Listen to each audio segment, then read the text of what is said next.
자, 여기는 서울대병원입니다. 우리 민경욱 형님 기적적으로 깨어났습니다. 민경욱 형님, 네, 잠깐 인터뷰를 한번 해보도록 하겠습니다. 민경욱 형님 기적적으로 깨어난, 네, 형님, 네, 자, 제가 집에 있었으면 집에 있었습니다. 네. 바로 죽었습니다. 왜냐하면은 우리 집에 왔다 갔다 하는 식구를 포함해서 한 4사람 5사람이 있어요. 저를 빼더라도 아내는 뭐 그 시간에 병원에 가서 일을 하고 8시에 왔을 겁니다. 그다음에 아들은 지금 전주 근처에서 그 의사 일을 하고 있습니다. 그다음에 큰 딸은 웹툰 하는 딸인데 일주일에 3일은 대면 근무를 하고 일주일에 4일은 재택근무를 하는데 그날은 대면 근무를 해서 집에서 일하지 않는 날이었습니다. 다음에 우리 어머니가 계셔요. 어머니가 이제 왔다 갔다 하면서 이제 서로의 이제 안부를 살피는 날인데 엄마가 되게 안 계셨어요. 뭐 지금은 아시겠지만 직장암 때문에 수술 받으려고 계셨어요. 저 병원에 입원해 계셨습니다. 또 한 분은 일하는 이모가 계신데 이모는 월요일하고 금요일 날 오십니다. 근데 제가 그때 사고를 당한 게 14일이니까 화요일이에요. 화요일이니까 당연히 안 오죠. 그래서 이제 저만 집에 있었을 텐데 집에 있으면은 뭐 다른 거를 해요. 운동 별로 안 하고 페이스북도 하고 사람과 이제 통화도 하고 뭐 여러 가지 일을 합니다. 그러니까 화요일은 집에만 있는 날, 저만 집에 있는 날이라고요. 일하는 아주머니, 엄마, 아내, 아들, 딸까지 5명이 집에 없는 날이에요. 그래서 최악의 경우를 생각한다면 그 아내가 일 다 마치고 피곤한 상태에서 와서 여보 나왔어 이렇게 이야기를 한 다음에 답이 없으면 이 사람이 자나 아니면 화가 났나 무슨 일이 있었나 이런 다음에 잤을 거예요. 그냥 들어가서 자고 난 다음에 다음날 아침에도 그냥 갔을 수도 있어요. 왜냐하면 늦게 자니까 늦게 일어나거든. 근데 아내는 일찍 출근을 하거든요. 근데 그날 아침에도 잘까봐 조용히 나갔을 수 있어요.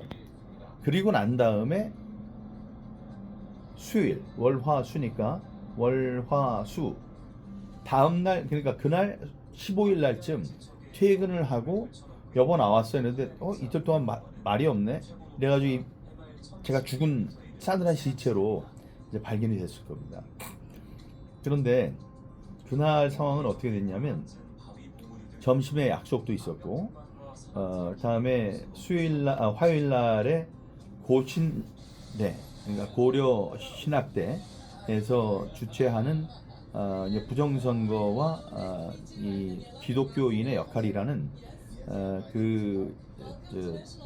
이 세미나에서 저한테 한 30분에서 1시간 동안 강연을 해달라고 그랬었습니다. 그러니까 많은 사람들 앞에서 있었고 쓰러진 것도 많은 사람들 앞에서 쓰러진 거예요. 그러니까 거기에 CPR을 잘 하시는 훌륭한 목사님이 계셔서 두 분이 이제 번갈아 가면서 CPR 응급조치를 했고 응급조치를 하는 와중에서도 빨리 구급차를 불러라 이랬고요. 근데 구급차 세미나를 한 장소가 종로 5가입니다. 여기가 몇 가죠? 여기가 종로 5가예요. 서울대 병원이 있는 곳이 종로 5가입니다. 그러니까 여러 사람들이 있는 자리에서 CPR 응급 심폐소생술을 했고 2명이 땀을 뻘뻘 흘리면서까지 했고 다음에 119를 불렀고 119 이렇게 하는데 한 1분 내에 제가 숨을 퓨 하고 이제 내쉬더라는 거예요. 그러니까 한 1분에서 3분가량 3분 아닌 것 같고 그 목사님의 말씀은 자기가 이걸 100번을 했는데 100번 할 때까지 아무것도 없어서 죽었구나 이렇게 생각을 했대요. 그리고 소변도 지렸다는 거예요. 그렇게 되면 죽은 거거든요. 근데 그때 얼른 119를 불러라 그래서 119가 와서 이제 그 일을 이제 했고 그 일을 심폐소생하는 것을 네. 그 전문인들이 맡았고, 다음에 그 앰뷸런스를 불렀는데 얼른 구급차에 태워서 이 지역의 어느 곳에 응급실이 비어 있는지를 이제 보고 배정을 받아야 된다는 거예요. 근데 정말로 운이 좋게도 서울대 응급실이 비어 있었답니다. 그래서 응급실까지 온 거죠. 순식간에 진행이 된 거예요. 그리고 나서 수술을 해야 되는데 직계 이 보호자들이 있어야지 위임장을 쓴다면 해도 된다. 죽어도 당신의 책임은 묻지 않는다라는 그 서약서를 써야 됐는데, 아내는 인천으로부터 오는 중이었고 연락받고, 딸은 저 강남에 있었거든요. 강남에서 여기 오는 게 엄마보다 빨랐죠. 그래서 엉엉 울면서 이제 왔는데, 그 의료진에서 엄마 기다리지 말고 따님이 사인을 해라. 그래서 금방 사인했고, 사인해가지고 전 세계 최고 의료진에 의해서 여기 이제 사타구니에 그 카데타를 넣어가지고 이 심장 통해서 뭐 이건 뭐라 그러지? 간 스텐트 간. 아니 이 대동맥. 대동맥을 통해서 여기를 찾아가지고 여기다가 그 저 꽈리처럼 엉켜 있는 동맥을 찾아서 그걸 막은 겁니다. 근데 이게 얼마나 무서운 일이냐면, 여러분 저 강수연 배우 아시죠? 강수연 배우가 즉사를 했거든요. 똑같은 병이에요. 응? 여기 똑같은 병에 걸려서 저 강수연 씨는 저같이 운이 좋진 않았죠. 그러니까 이제 그 아주 중요한 순간을 놓치는 바람에 죽은 거예요. 벌써 몇 년 됐죠? 죽었는데, 몇 년 됐죠? 예, 얼마 됐죠. 근데 저는 그 이제 죽은 여러 가지 집에 혼자 있지 않았다. 그다음에 이제 CPR을 받았다. 그 가족이 일찍 와서 위임장을 썼다. 다음에 그 종로가에서 여기까지가 가까웠다. 119가 빨리 조처를 했다. CPR을 사람들이 했다. 그다음에 여기 와서도 사인을 하고 금방 시술을 받았다. 이런 모든 것이 하나로 작용을 한 겁니다. 나중에 이제 계산을 해봤습니다. 지난해에 제가 급성 폐렴과 코로나가 이제 같이 왔어요. 근데 그분이 그러더라고요. 생존 확률이 40%다. 당신은 죽는 게 더 자연스러운 일이다. 이런 몸으로 0.3이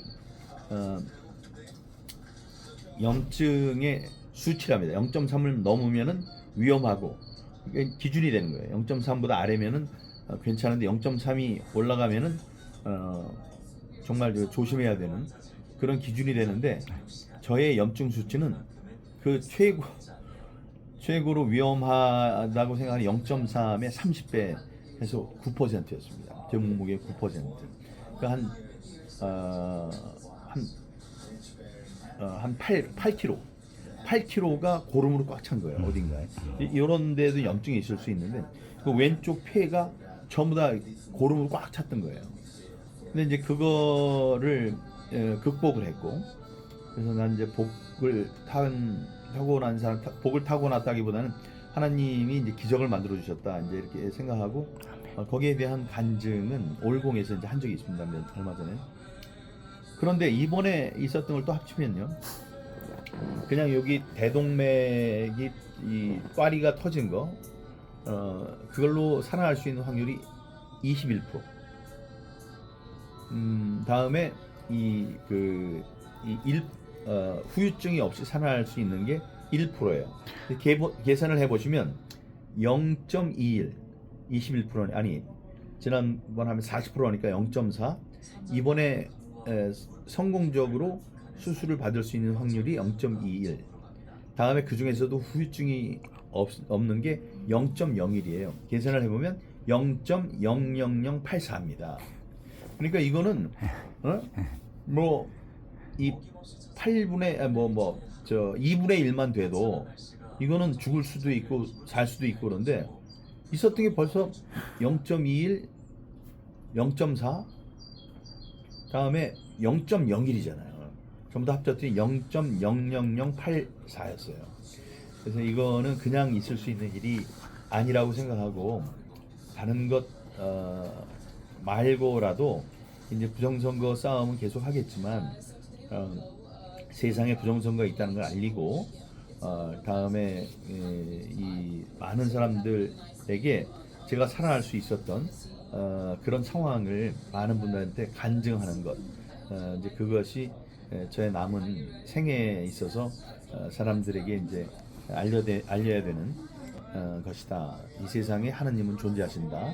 뭐 이런 것을 간증을 해야 되겠다 이런 생각을 했습니다. 정말로 감사한 일이고 아까 말씀드렸지만 집에 있었으면 죽었습니다.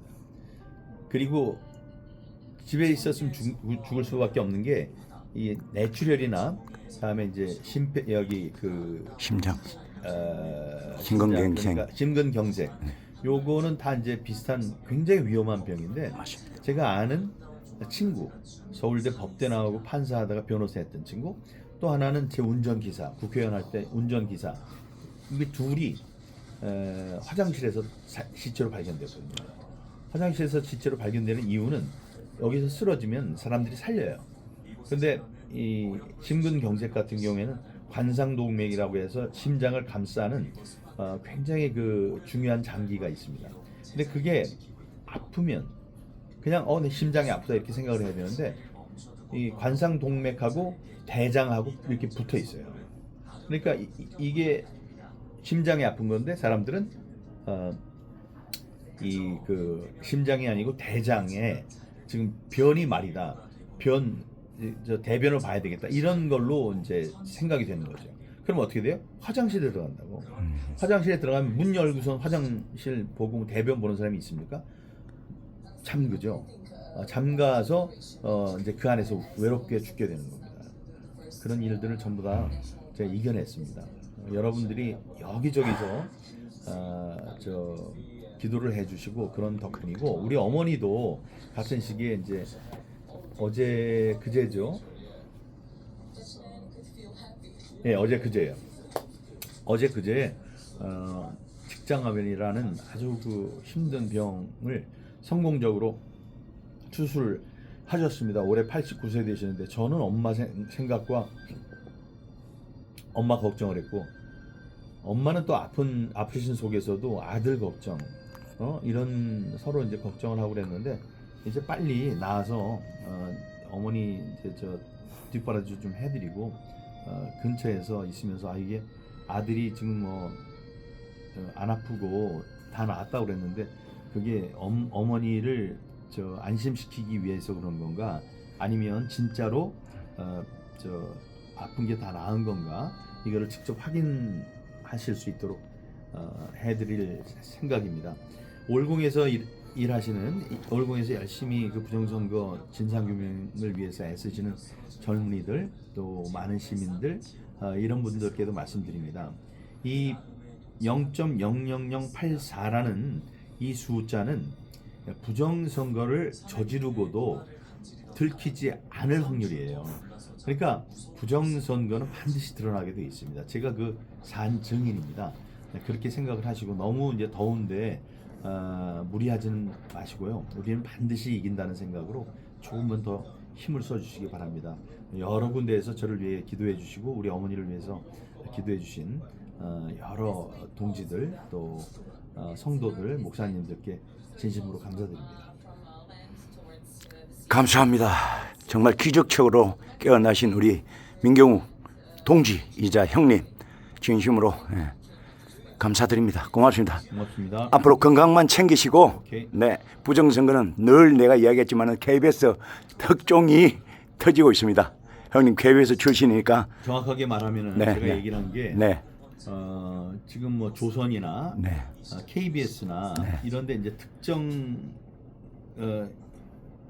영향력이 있는 매체에 압력을 줘서 부정선거 얘기하면 너희들 안 돼.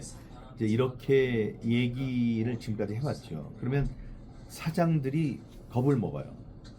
정부에서 이제 불이익을 줄까봐. 그리고 이제 사장이 얘기를 하면 뭐 편집국장이라든가 아니면 그 밑에 있는 편집국 직원, 보도국 직원, 그러니까 기자들이죠. 이 사람들도 내가 잘못 얘기하면 찍혀서 뭐 좌천을 당하든가 아니면은 내가 승진을 하는데 문제가 있겠다. 이제 이렇게 생각하고 또 그 사람들조차도 부정선거에 대해서 도저히 막을 수 없는 일이 이제 생길 겁니다. 생겼습니다. 여태까지 7년 동안. 그런데 제가 미리 얘기한 게 있죠. 기자니까 알 수 있는 건데 만약에 여기에 특종 경쟁에 붙으면 아무도 못 말린다. 뭐 검찰 뭐 이런 사람들이 굉장히 강력한 사람들이라지만 기자들이 한번 이 발동이 걸리면은 아무도 못 말려요. 제가 이제 얘기한 상황이 나왔습니다. 늘 그렇게 말씀하셨죠. 네, 네. KBS에서 세 개의 톱 뉴스를 부정선거로 했고요. 우리가 지난번에 지금이 20대, 21대, 22대죠. 22대 선거에 나왔을 때도 그때도 KBS에서는 톱부터 4가지 꼭지를 부정선거로 했었습니다. 그래서 제가 썩어도 준치다 이렇게 얘기를 이제 했었거든요. 지금은 특정 경쟁이 붙은 겁니다. 어떻게 생각하면 되냐면 지금 너 하나밖에 모르니까 이건 뭐 하지 마, 보도하지 마 이렇게 이제 얘기를 할 수 있지만 그러면 이게 뭐 내가 이 얘기 들으면 그 사람들이 말 잘 들었다고 그래서 내가 나중에 승진하는 데 도움이 되겠다 이제 이런 생각을 하지만 지금 뭐 보니까 말도 되고 내가 알고 있는 거를 다른 쪽 사람들이 다른 매체에서 쓰는데 걔네들은 뭐 이제 이달의 기자상 뭐 이렇게 타고 이렇게 되는데 자기네들은 알면서도 미리 기사를 써서 넘겼는데 이거 쓰지 마 이렇게 되면 이 화가 나는 거거든요. 특종 경쟁이 들어가는 거예요. 아니 이래도 나 특종 뺏겼습니다. 쟤네들이 무슨 특종입니까? 내가 먼저 썼는데 당신이 못 쓰게 했어. 신문에 안 내고 방송에 안 냈어. 그러면서 이제 막 난리를 치게 되거든요. 그렇게 되면은 사장이나 편집국장, 보도국장이 말리는데 한계가 있어요. 그거를 미리 얘기를 한 거예요. 지금은 그런 특종 경쟁에 들어갔습니다. 지금까지 애를 쓰던 뭐 지금은 없어졌지만 스카이 데일리라든가 그다음에 파이낸스 투데이 뭐 이런 곳에서만 이제 애를 썼고 조선일보 같은 경우에는 제가 그 국제조사단의 보고서를 가지고 직접 내 후배인 편집국장을 찾아서 조선일보 편집국장 사서 밥을 먹으면서 이걸 얘기를 했거든요. 근데 꽝거 먹은 소식이야. 보도 좀 해달라고 그랬는데 그 친구가 했던 얘기가 뭐냐면 지금 조선 같은 경우에는 이 확신이 있으면은 들어가지만 만약에 이게 확신이 없고 이거 아닌 것 같다면 절대로 못 들어간다. 사운이 걸렸기 때문에 이런 얘기를 했는데 그런 게 이제 바뀌어야 됩니다. 이제 걔네들도 조선일보도 그 특종 경쟁을 피할 수 없는 상황에 들어갔고 조선일보 같은 경우에서 제대로